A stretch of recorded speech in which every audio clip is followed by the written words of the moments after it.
Ya, Assalamualaikum warahmatullahi wabarakatuh. Perkenalkan, nama saya Faradila Apriliana dengan NIM 721141957. Di pertemuan kali ini, di video kali ini, saya akan membahas tentang bab 12 Sistem Informasi Manajemen tentang implementasi Sistem Informasi Manajemen dalam dunia perusahaan, khususnya dalam pemanfaatan spreadsheet. Nah, tujuan pembelajarannya ada 4, yaitu yang pertama, mengetahui bagaimana cara memformat sel-sel di spreadsheet. Kemudian yang kedua adalah memahami bagaimana menggunakan formula untuk membuat suatu perhitungan. Yang ketiga, mengetahui bagaimana menggunakan banyak lembar data atau datasheet. Dan yang keempat, adalah memahami bagaimana membuat perhitungan bersyarat menggunakan pernyataan if, then, atau fungsi if. Nah, pertama-tama saya akan membahas tentang lembar kerja atau spreadsheet. Jadi, lembar kerja atau spreadsheet adalah suatu aplikasi yang sudah umum kita gunakan saat ini, terutama Microsoft Excel. Jadi, lembar ini itu dapat digunakan untuk melakukan perhitungan ataupun logika berdasarkan kondisi yang bisa jadi sulit dilakukan oleh seorang manajer. Dan perhitungan-perhitungan ini itu dapat dilakukan dengan cepat serta tanpa kesalahan. Dengan menggunakan lembar kerja atau spreadsheet ini itu, dan tidak mengandalkan perhitungan manual, para manajer itu dapat meminimalisir atau mengurangi risiko kesalahan matematis yang dapat mempengaruhi pembuatan keputusan mereka. Dan manfaat lembar kerja yang lain itu adalah tampilan lembar kerja yang nyaman dilihat secara visual dan juga seringkali itu dapat dicetak dan digunakan sebagai dokumentasi proses bisnis. Gitu. Nah, selanjutnya adalah kelebihan dari spreadsheet dibanding program perhitungan sederhana lainnya. Kelebihannya yaitu adalah dapat digunakan untuk memberikan kapabilitas sistem informasi yang cukup rumit bagi perusahaan. Jadi, oleh karena itu, tampilan lembar kerja itu sebaiknya berbentuk formulir yang membantu pembuatan keputusan. Nah, di dalam spreadsheet itu, ketika kita membuka Microsoft Excel awal, itu ada 3 lembar kerja awal, itu ada sheet 1, sheet 2, dan sheet 3. Nah, ketiga sheet ini itu bisa kita edit sesuai keinginan kita masing-masing, bisa kita hapus, dan juga bisa kita ubah namanya. Ketika kita ingin menghapus suatu sheet, caranya adalah klik sheet tersebut, lalu klik kanan pada mouse, lalu kita pilih delete sheet. Nah, kalau untuk mengubah namanya, itu caranya sama dengan mengklik sheet yang ingin kita ubah namanya, kemudian klik kanan pada mouse, dan kita ketikkan nama yang kita inginkan, lalu di-enter.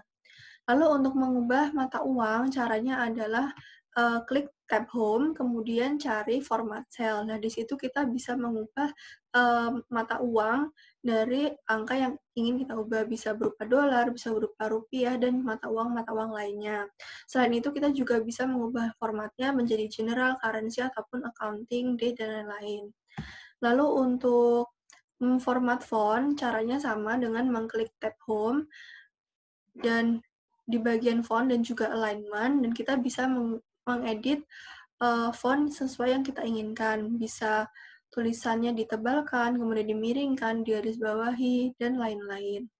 Lalu di dalam spreadsheet itu juga ada yang namanya fungsi if. Jadi fungsi if itu memberitahu Excel bahwa suatu nilai itu akan ditempatkan di dalam sel berdasarkan syarat-syarat tertentu. Ini adalah tampilan awal ketika kita membuka file Excel. Ada sheet 1, sheet 2, dan juga sheet 3. Lalu ini adalah cara untuk memformat sel sebagai nilai mata uang. Di sini ada kategorinya dan ada general, number, currency, accounting, date, time, dan lain-lain. Lalu di sini juga kita bisa mengubah simbolnya. Jadi mata uangnya bisa dolar, rupiah, dan mata uang lainnya. Selanjutnya adalah fungsi if. Jadi fungsi if itu diikuti nilai yang akan ditempatkan di dalam sel target jika perbandingan tersebut itu benar, dan diikuti nilai yang akan ditempatkan pada sel tersebut jika perbandingan itu tidak benar. Lalu pernyataan if itu lebih rumit karena jika perbandingan tidak benar, kita akan melakukan perbandingan kedua dengan kata lain.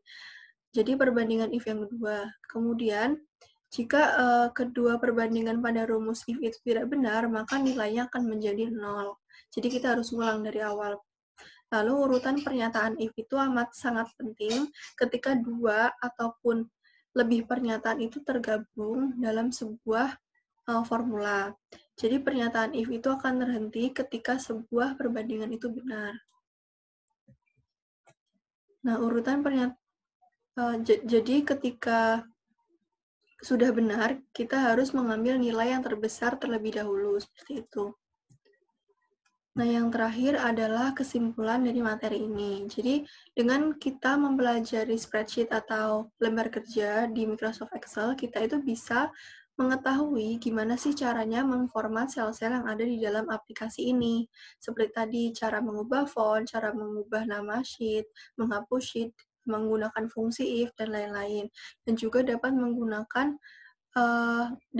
memahami cara menggunakan formula untuk membuat perhitungan yang rumit sekalipun, serta memahami bagaimana membuat perhitungan bersyarat yang menggunakan pernyataan if atau fungsi if then. Gitu.